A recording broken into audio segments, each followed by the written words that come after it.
Alright, we're back up here for the third day of this dam project. It's 4 days later, and that's how much it's filled up.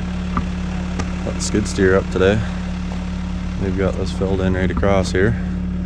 So we'll keep carrying some more material over and hopefully kind of get this area all tied in over to that side. But that's looking pretty good now. We'll get started.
Alright, so that's a wrap for day 3. I forgot to shut the machine off, so that's why I had to do a voiceover. You couldn't hear what I was saying, but we got those overflow pipes in, and just panning around here looking at the pond. It's slowly starting to fill up. I'm surprised at how fast it's filling up, but got a bunch of material out of that side from over there, and got that dam all smoothed off. It was pretty rough from the backhoe, but got a bunch dumped there, and got a bunch drawn in from that other side over there. And yeah, I'm using the GoPro as a pointer because it's dead. But anyways, that was the end of it. It turned out pretty good, and can't wait to see it when it's filled up.